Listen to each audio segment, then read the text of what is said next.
Hi hello welcome to Ashok online academy. మరి ఆంధ్రుల చరిత్ర సంస్కృతికి సంబంధించిన టెస్ట్ సిరీస్ మనం కంటిన్యూ చేస్తున్నాం.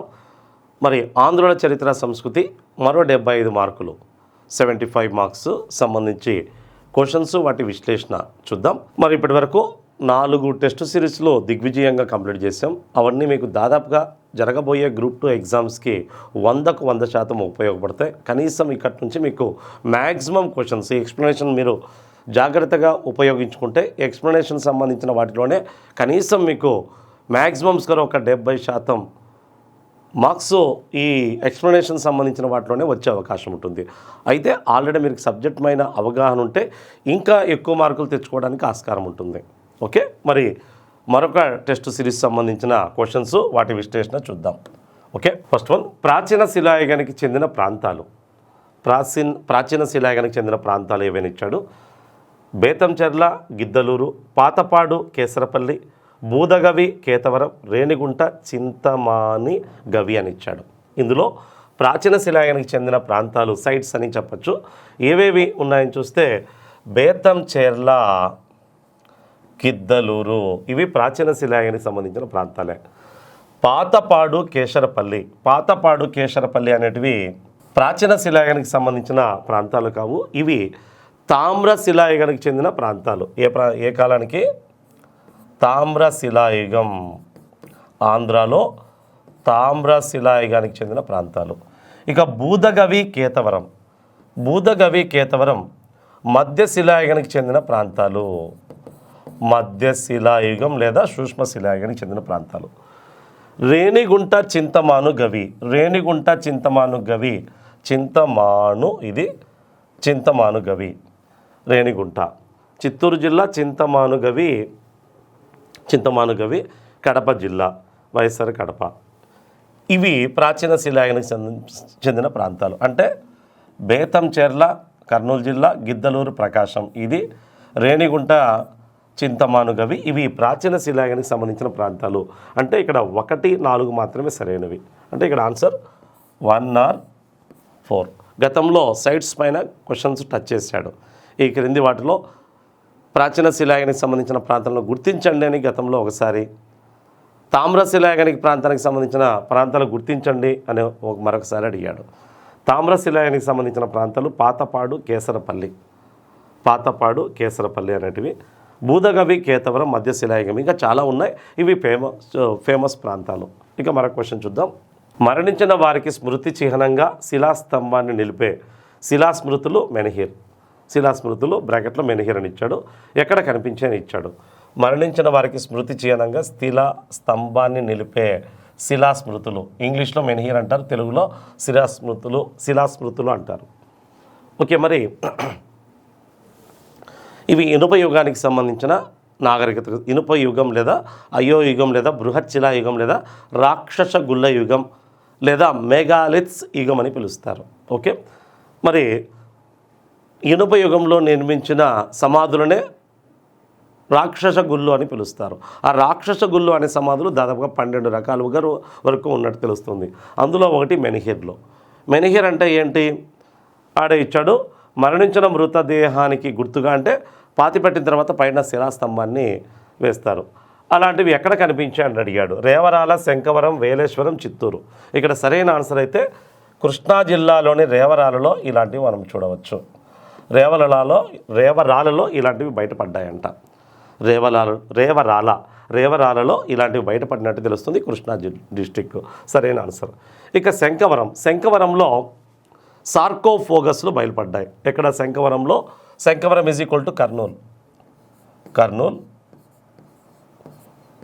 కర్నూల్. ఇక్కడ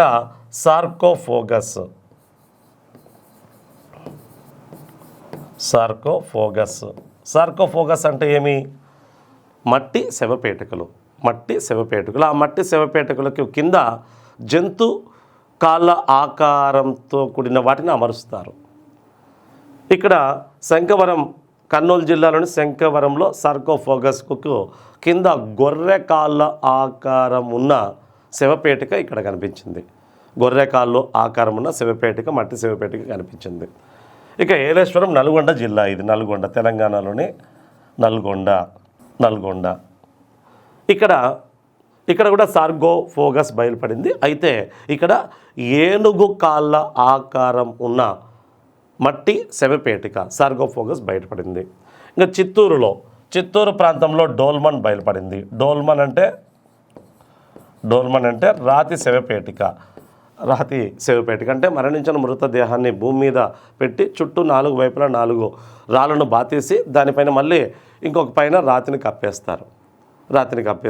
ఏమంటే మనిషిని భూమిలో పాతి పెట్టకుండా అతన్ని భౌతిక దేహాన్ని భూమి మీద పెట్టి 4 వైపులా రాళ్ళు పుడిచి పైన మరొక రాతిని కప్పేస్తారు. = రాతి శవపేటిక లాంటిది డోల్మన్. ఈ డోల్మన్ చిత్తూరు, కృష్ణా, గోదావరి జిల్లాల్లో కూడా చూడవచ్చు.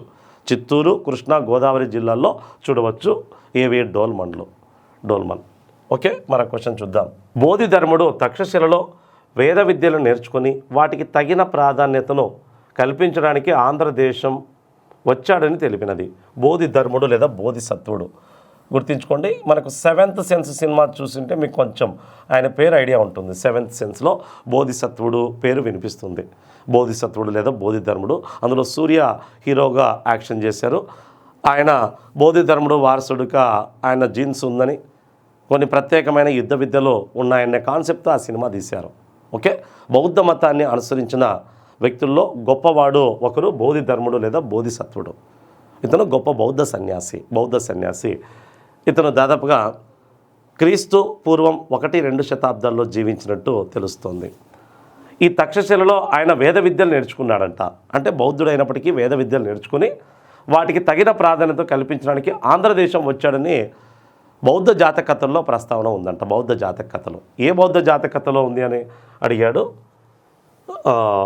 వచ్చాడని తెలిపినది అని అడిగాడు. మరి సుత్తనిపాతం అనే బౌద్ధ గ్రంథమా, మహావంశం అనే బౌద్ధ గ్రంథమా, ధర్మామృతమా, భీమసేన జాతకత. ఇక్కడ బౌద్ధ జాతకతలో భీమసేన జాతకంలో ఉంది. భీమసేన జాతకతలో ఉంది. సుత్తనిపాతం, మహావంశం అనేటివి గొప్ప బౌద్ధ గ్రంథాలు. ధర్మామృతం ఇది జైన మతానికి సంబంధించిన గ్రంథం. జైన ధర్మామృతం అంటారు. ఇందులో సరైంది భీమసేన జాతకతలో బోధిధర్ముడి గురించి ప్రస్తావన ఉంది. సింపుల్గా అయితే బోధిధర్ముడి గురించి ప్రస్తావించిన గ్రంథం ఏది అన్నప్పుడు జాతకథల్లో భీమసేన జాతకథ. తక్షశిలలో ఆయన వేద విద్యలు నేర్చుకున్నాడంట. మళ్ళీ ఎప్పుడైనా అడిగాడు అనుకోండి, బోధిధర్ముడు భీమసేన జాతక ప్రకారము బోధిధర్ముడి గురించి ప్రస్తావించింది భీమసేన జాతకథ. దాంతోపాటు ఆయన ఎక్కడ వేద విద్యలు నేర్చుకున్నాడని అడిగాడు అనుకోండి, తక్షశిల బౌద్ధ యూనివర్సిటీ ఇంపార్టెంట్, అలా అడగచ్చు. లేదంటే ఈ క్రింది ఏ బౌద్ధ జాతక కథలో బోధిసత్వుడు లేదా బోధిధర్ముడు గురించి ప్రస్తావన కలదు అని అడగచ్చు. భీమసేన జాతకం. 2 బోధిధర్ముడు తక్షశిలలో బౌద్ధ వేదాల విద్య నేర్చుకున్నాడని తెలిపే బౌద్ధ గ్రంథం ఏది అడగచ్చు. భీమసేన జాతక కథ. లేదా భీమసేన జాతక కథ ప్రకారం బోధిధర్ముడు ఈ క్రింది ఏ బౌద్ధ విద్యాలయంలో వేద విద్యలు నేర్చుకున్నాడు అన్నప్పుడు ఆప్షన్లో నాగార్జున బౌద్ధ యూనివర్సిటీ, నలంద బౌద్ధ యూనివర్సిటీ, తక్షశిల బౌద్ధ యూనివర్సిటీ, ధాన్యకటకం బౌద్ధ విద్యాలయం ఇలాంటివి ఉండొచ్చు. ఇలా క్వశ్చన్స్ అడిగే అవకాశం ఉంటుంది. ఆన్సర్ భీమసేన జాతకత. ఇందులో మరి ఇచ్చాడని తెలిపినది. ఇక్కడ మళ్ళీ 1-2 ఇచ్చాడు. ఇది అసలు దీనికి సంబంధించింది కాదు. ఇవి ఆప్షన్స్ సరైనవి కాదు. ఈ 4 భీమసేన జాతకం మాత్రమే, అందులో మాత్రమే ప్రస్తావన ఉంది. ఓకే, మరొక క్వశ్చన్ చూద్దాం. ఈ క్రింది వాటిలో సరైనది లేదా సరైనవి ఏవి అని అడిగాడు. శాతవాహనులు కృష్ణా గోదావరి మండలాల్లో విజృంభించి పశ్చిమోత్తర సీమలకు విస్తరించారని రాప్సన్ తెలిపాడు. శాతవాహనులు కృష్ణా గోదావరి మండలాల్లో విస్తరించంటే ఆంధ్ర ప్రాంతంలో విజృంభించి పశ్చిమోత్తర ప్రాంతాలకు, పశ్చిమ ఉత్తరం అంటే దాదాపుగా గుజరాత్, మహారాష్ట్ర వంటి ప్రాంతాలకు విస్తరించారు అని, పశ్చిమోత్తర ప్రాంతాలకు విస్తరించారని రాప్సన్ తెలిపాడు. పశ్చిమోత్తర ప్రాంతాలు అన్నప్పుడు గుజరాత్, మహారాష్ట్ర, కర్ణాటక వంటి ప్రాంతాలన్నీ వస్తాయి. ఎవరు చెప్పారంట? రాప్సన్. మరి కరెక్టా కాదా అనేది చూద్దాం. పిసి రాయచౌదరి పురాణాలు ఆంధ్రదేశాన్ని పాలిస్తున్న కాలంలో రచించడం వల్ల పురాణాలు శాతవాహనులని ఆంధ్రులని వర్ణించి ఉండవచ్చని అభిప్రాయపడ్డాడు. ఎవరు? పిసి రాయచౌదరి. ఓకే, శాతవాహనులు కర్ణాటక నుండి మహారాష్ట్రకు విస్తరించి తమ పరిపాలన అంతిమ దశలో ఆంధ్రదేశాన్ని జయించారని సుప్తాంకర్ అభిప్రాయపడ్డాడు.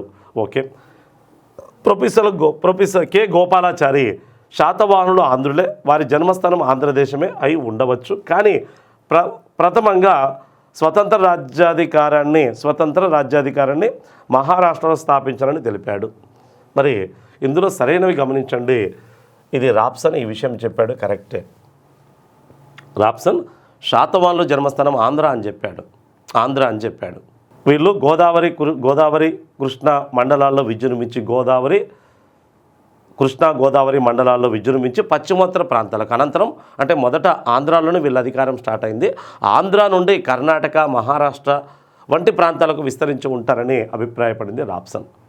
ఈయన ఆంధ్ర అని చెప్పాడు. పిసి రాయచౌదరి పురాణాలు ఆంధ్రదేశాన్ని పాలిస్తున్న కాలంలో రచించడం వల్ల పురాణాలు శాతవాహనులు ఆంధ్రులని వర్ణించి ఉండవచ్చని అభిప్రాయపడ్డాడు. ఈయన ఈ విషయం అభిప్రాయపడ్డాడు. కానీ ఈయన శాతవాహనుల జన్మస్థానం ఆంధ్ర అని చెప్పలేదు పిసి రాయచౌదరి. ఈయన పురాణాలు రచించే టైంలో శాతవాహనులు ఆంధ్ర ప్రాంతాన్ని పరిపాలిస్తూ ఉండొచ్చు. అందుకే పురాణాలు శాతవాహనులు ఆంధ్రులు అని చెప్తున్నా అది నిజం కాదు అంటాడు ఇతను. పురాణాలు అలా ఉండొచ్చని ఆంధ్రులని వర్ణించి ఉండవచ్చని అభిప్రాయపడ్డాడని చెప్పాడు. కానీ ఆంధ్ర అని చెప్పలే. ఈయన కూడా మహారాష్ట్రాన్ని బలపరిచాడు. ఆ టైంలో పురాణాలు రాసే టైంలో శాతవాహనులు ఆంధ్రదేశాన్ని పరిపాలిస్తూ ఉండవచ్చు, అందుకే అలా చెప్పింటాయి. అది నిజం కాదు. నిజంగా అయితే వాళ్ళు మహారాష్ట్ర వాళ్ళే. పురాణాలు రచించే టైంలో వీళ్ళు ఆంధ్రదేశాన్ని పరిపాలిస్తూ ఉండొచ్చు, అందుకే అలా చెప్పింటాయి. అది అలా తీసుకున్నప్పుడు ఆంధ్రదేశం అని మనం భావించడం సరైనది కాదంటాడు ఇతను. కానీ ఈ విషయం చెప్పింది ఆయనే. కానీ ఆంధ్ర జన్మస్థానం అని చెప్పలేదు ఇతను. ఇది బాగా గమనించండి.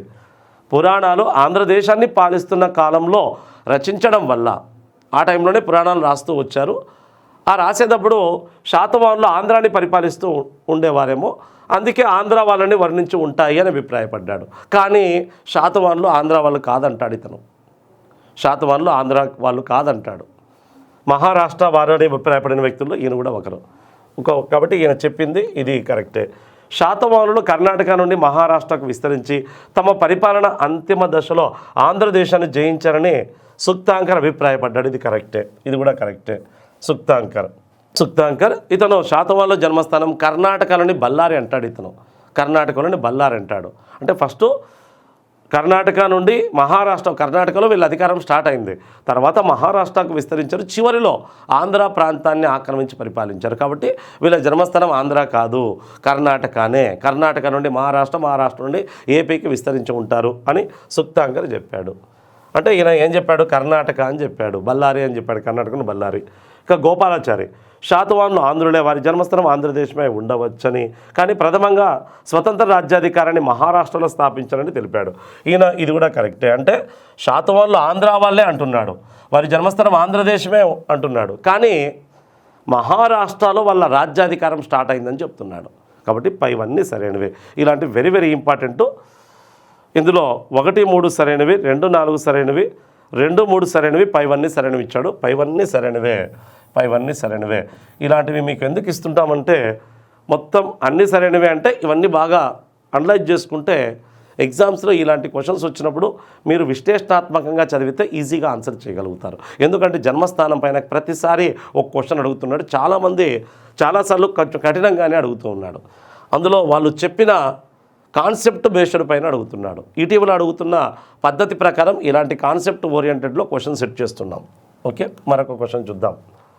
శాతవాహనులో మూల పురుషుడైన శాతవాహనుడు గురించి ప్రస్తావించిన గ్రంథాలు.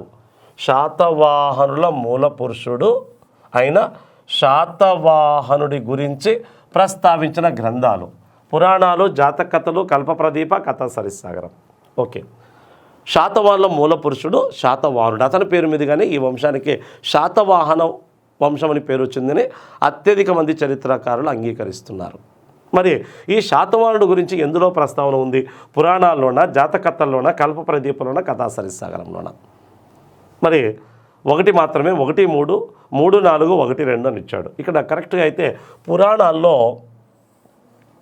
శాతవాహనుడు గురించి అసలు ప్రస్తావనలే లేదు. పురాణాల్లో శాతవాహనుడి గురించి ప్రస్తావన లేదు. అసలు పురాణాలు శ్రీముఖుడే శాతవాహనుల మూలపురుషుడు అని, అతడే శాతవాహన రాజ్య వంశస్థాపకుడు అన్నీ ఆయనే అని పురాణాలు చెప్తున్నాయి. అసలు పురాణాల్లో శాతవాహన అనే పదమే లేదు. శ్రీముఖుడు తర్వాత మిగతా శాతవాహన రాజుల పేర్లు ఉన్నాయి, కానీ శాతవాహన అనే పేరే పురాణాల్లో లేదు. కాబట్టి పురాణాల్లో అసలు శాతవాహనుడి పేరు గురించి ప్రస్తావన లేదు, కాబట్టి అది రాంగు. జాతక కథల్లో కూడా శాతవాహనుడి గురించి ప్రస్తావన లేదు. జాతక కథలలో కూడా ప్రస్తావన లేదు. మరి ఎందులో ప్రస్తావన కనిపిస్తుంది అంటే కల్ప ప్రదీప అనే ఒక జైన గ్రంథం, కథా సరిస్సాగరం అనే మరొక జైన గ్రంథంలో ఉంది. అంటే 3-4 గ్రంథాల్లో కల్ప ప్రదీప జినప్రభ సూరి రచించాడు, కథా సరిస్సాగరం రచించింది సోమదేవ సూరి. ఈ 2 గ్రంథాల్లో శాతవాహనుల మూలపురుషుడైన శాతవాహనుడు గురించి ప్రస్తావన ఉన్నాయి. ఈ 2 గ్రంథాల్లో ఈ కల్ప ప్రదీప గ్రంథంలో కథా సరిస్సాగరంలో శాతవాహనుడు గురించి ప్రస్తావన ఉంది. కాబట్టి ఇక్కడ సరైన ఆన్సరు 3-4 సరైన ఆన్సర్. ఓకే, మరొక క్వశ్చన్ చూద్దాం. యుగ పురాణం ప్రకారం కారవేలుడి మరణం తర్వాత శకుల పాలనలో ఉన్న మాల్వాను కళింగను ఆక్రమించి 10 సంవత్సరాలు పాలించిన శాతవాహన రాజు అని అడిగాడు. ఏది యుగ పురాణం ప్రకారం. పురాణాల్లో ఒకటి యుగ పురాణం ప్రకారం కారవేలుడి మరణం తర్వాత, కారవేలుడు కళింగని పరిపాలించిన రాజుల్లో గొప్పవాడు. ఈ కారవేలుడికి శాతవాహనులకి యుద్ధాలు జరుగుతూ వచ్చాయి. అయితే కారవేలుడు మరణం తర్వాత శకుల పాలనలో ఉన్న మాల్వాను కళింగలను ఆక్రమించి 10 సంవత్సరాలు పాలించిన శాతవాహన రాజు. చూడండి, ఇక్కడ బాగా అర్థం చేసుకుంటే ఏం కనిపిస్తుందంటే కారవేలుడు మరణించిన తర్వాత శకులు పాలనలో ఉన్న మాల్వా, ఆల్రెడీ శకులు మాల్వాను పరిపాలిస్తూ ఉన్నారు. మాల్వా మధ్యప్రదేశ్లో మాల్వా, రాజధాని ఉజ్జయిని, అందుకే ఉజ్జయిని క్షాత్రపులు లేదా మాల్వా క్షాత్రపులు అంటారు. దాంతోపాటు కళింగను కూడా ఆక్రమించారంట. మాల్వాను కళింగను ఆక్రమించి, అంటే కళింగ కారవేలుడు మరణం తర్వాత కళింగ రాజ్యం ఎవరి అధికారంలోకి వెళ్ళినట్టు ఈ ఉపపురాణం చెప్తుంది, శకుల ఆధీనంలోకి వెళ్ళిపోయినట్టు తెలుస్తుంది. మరి ఆ రెండింటిని ఆక్రమించి మాల్వాను ప్లస్ కళింగలను ఆక్రమించి 10 సంవత్సరాలు పాలించిన శాతవాహన రాజు ఎవరు అని ఏ పురాణం చెప్తోంది? యుగ పురాణం చెప్తోంది. క్వశ్చన్ బాగా ఆలోచించి చదివితే ఆన్సర్ ఈజీగా చేయడానికి ఆస్కారం ఉంటుంది. మరి ఇక్కడ ఆన్సర్ చూస్తే మొదటి శాతకర్ణి, కుంతల శాతకర్ణి, 2వ శాతకర్ణి, మొదటి పులోమావై అని. దీనికి సరైన ఆన్సర్ 2వ శాతకర్ణి. యుగ పురాణంలో ప్రస్తావించబడిన శాతవాహన రాజు 2వ శాతకర్ణి. 2వ శాతకర్ణి విజయాల గురించి యుగ పురాణంలో గార్గ్య సంహితలో ప్రస్తావన ఉంది. యుగ పురాణం ప్రకారం 2వ శాతకర్ణి శకరాజ్యం మీద దండెత్తాడని, శకులను ఓడించి శకుల పాలనలో ఉండే మాల్వాతో పాటు కళింగను కూడా ఆక్రమించి 10 సంవత్సరాలు పాలించాడని యుగ పురాణం చెప్తోంది. అంటే అప్పటికే కారవేలుడు చనిపోయి ఉంటే శకులు దాన్ని కళింగను ఆక్రమించేశారు. అలా కళింగతో పాటు వాళ్ళు పరిపాలిస్తున్న మాల్వాను కూడా ఇతను ఆక్రమించి జస్ట్ 10 ఇయర్స్ పాలించాడన్నట్టు యుగ పురాణం చెప్తుంది. ఇంకొకటి, ఇతని విజయాల గురించి తెలిపిన మరొక గ్రంథం గార్గ్య సంహిత. ఈ గార్గ్య సంహిత 2వ శాతకర్ణి శుంగులను ఓడించి విదిశ పట్టణాన్ని ఆక్రమించాడని, విదిశ మధ్యప్రదేశ్లో ఉండేది, విదిశ పట్టణాన్ని ఆక్రమించాడని చెప్తున్నది కూడా గార్గ్య సంహిత అనే గ్రంథం. ఇలా ఇతని విజయాల గురించి తెలుపుతున్న గ్రంథాలు యుగ పురాణం ఒకటి, గార్గ్య సంహిత ఒకటి. గార్గ్య సంహిత ప్రకారం ఇతడు శుంగులను ఓడించి శుంగుల ఆధీనంలో మధ్యప్రదేశ్లో ఉండే విదిశ పట్టణాన్ని ఆక్రమించాడని ఉంది. ఆన్సరు 2వ శాతకర్ణి. మొదటి శాతకర్ణి కారవేలుడు ఇద్దరు ఒకటే టైంలో ఉన్నారు. కాబట్టి అప్పటికే కారవేలుడు మరణం తర్వాత ఇప్పుడు ఆయన కూడా మరణించాడు. మొదటి శాతకర్ణి మరణం తర్వాత కొంతకాలానికి కారవేలుడు కూడా మరణించాడు. అంటే మొదటి శాతకర్ణి కారవేలుడు సమకాలికులు. మొదటి శాతకర్ణి ఎన్నో శాతవాహన రాజు అంటే 3వ వ్యక్తి, 2వ శాతకర్ణి ఎన్నో వాడు అంటే 6వ వ్యక్తి, కుంతల శాతకర్ణి ఎన్నో వాడు అంటే 13వ వ్యక్తి, మొదటి పులోమావి ఎన్నో శాతవాహన రాజు అంటే 15వ శాతవాహన రాజు. ఓకే, మరో క్వశ్చన్ చూద్దాం. బౌద్ధ భిక్షువుల అవసరాలు తీర్చడానికి మహామాతృడు అనే ప్రత్యేక ఉద్యోగిని నియమించిన శాతవాహన రాజు ఎవరు? బౌద్ధ భిక్షువుల అవసరాలు తీర్చడానికి మహామాతృడు అనే ప్రత్యేక ఉద్యోగిని నియమించిన శాతవాహన రాజు ఎవరు అని అడిగాడు. మొదటి శాతకర్ణి, వాసిష్ఠీపుత్ర పులోమావి, కనుహుడు గౌతమిపుత్ర శాతకర్ణిని ఇచ్చాడు. ఇక్కడ సరైన ఆన్సర్ అయితే శాతవాహన రాజుల్లో రెండవ వాడైన కనుహుడు. కనుహుడే తన దగ్గర పనిచేస్తున్న మహామాతృడు, ఆ మహామాతృడు పేరు సుమన. సుమన అనే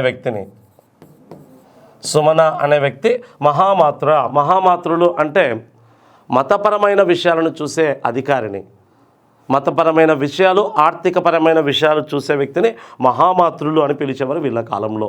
అంటే కనహ శాతవాహన రాజుల్లో రెండో వాడు, కనహ లేదా కనుహుడు. ఇతడు శ్రీముఖుడు యొక్క సోదరుడు కనహ. శాతవాహన రాజ్యస్థాపకుడు, వంశస్థాపకుడు ఎవరంటే శ్రీముఖుడు. స్వతంత్ర శాతవాహన రాజ్యస్థాపకుడు శ్రీముఖుడు యొక్క తమ్ముడు కనహ. ఈయన రెండవ శాతవాహన రాజు. ఇతడు సుమన అనే ఉద్యోగిని నియమించాడు. ఆ ఉద్యోగి ఏ పాత్ర పోషించేవాడంటే మహామాతృలు అంటే ఇది మౌర్య వంశంలో కనిపించే ఉద్యోగం పేరు. అశోకుడు మహామాతృలోనే అధికారులు నియమించి ధర్మాన్ని ప్రచారం చేయడానికి నియమించాడు. అలాంటి పేరు ఇక్కడ కూడా కనిపిస్తుంది. దీన్ని బట్టి ఏమర్థమవుతుంది అంటే మౌర్యుల పరిపాలనా విధానాన్ని వీళ్ళు అనుసరించారని చెప్పడానికి నిదర్శనం. ఇలా మహామాతృడు అనే ఉద్యోగిని ఎవరి కోసం నియమించారు? బౌద్ధ భిక్షువుల కోసం నియమించారంట. ఆ మహామాతృడు అనేది పదవి పేరు. ఆ పదవిని చేపట్టిన వ్యక్తి పేరు ఏం పేరంటే సుమన. ఓకే, ఇది సరైన ఆన్సరు. ఇంకా మొదటి శాతకర్ణి కాదు, వాసిష్ఠిపుత్ర పులోమావి గౌతమిపుత్ర శాతకర్ణి. మొదటి శాతకర్ణి తొలి శాతవాహన రాజుల్లో గొప్పవాడు. తొలి శాతవాహన రాజులు అంటే 1 నుంచి 22 వరకు ఉన్నవారిని తొలి శాతవాహనులని, 23 నుంచి 30 వరకు ఉన్నవారిని మలి శాతవాహనులు అంటారు. మలి శాతవాహనులనే కాకుండా మొత్తం శాతవాహన రాజులు గొప్పవాడు గౌతమిపుత్ర శాతకర్ణి. ఇతను 23వ వ్యక్తి. 24వ వ్యక్తి వాసిష్ఠిపుత్ర పులోమావి, ఆయన కొడుకు. ఈయన 3వ శాతవాహన రాజు. శ్రీముఖుడి తర్వాత కనహ తర్వాత వచ్చింది మొదటి శాతకర్ణి. ఇతను తొలి శాతవాహన రాజులో చాలా గొప్పవాడు.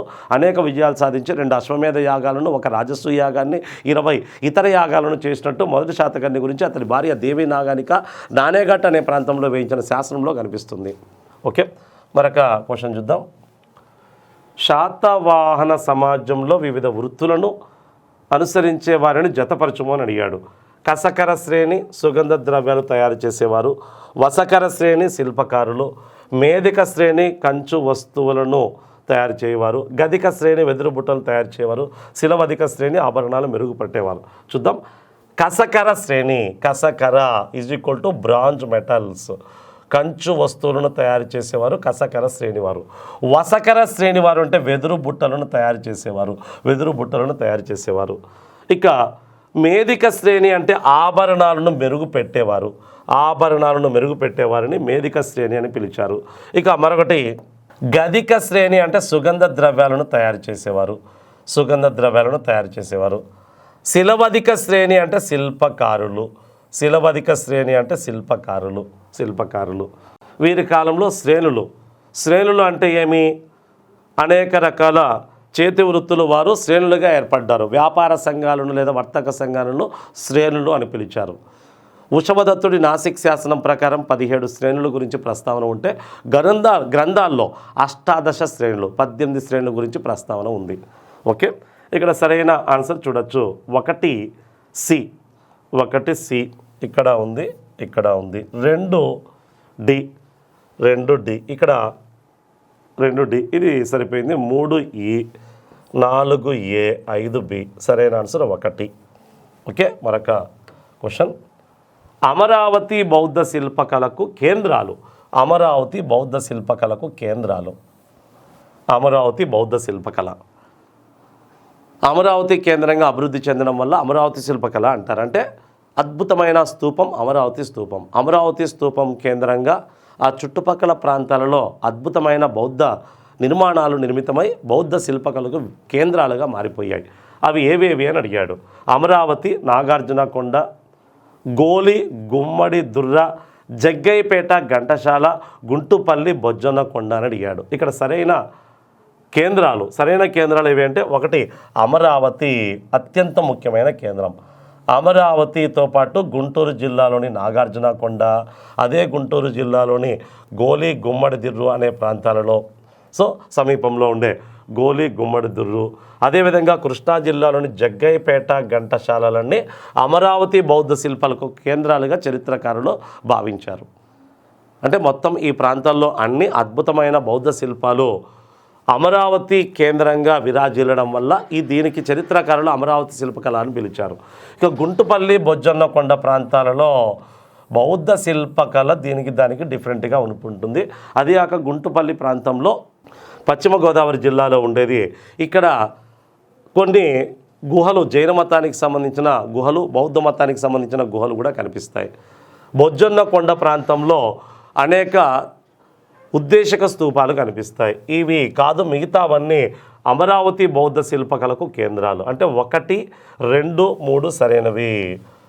1, 2, 3 సరైనవి. ఇక్కడ మొదటి ఆన్సర్ 1, 2, 3లు సరైనవి. ఇలాంటి క్వశ్చన్స్ మోస్ట్ ఇంపార్టెంట్ టచ్ చేస్తూ ఉంటాడు.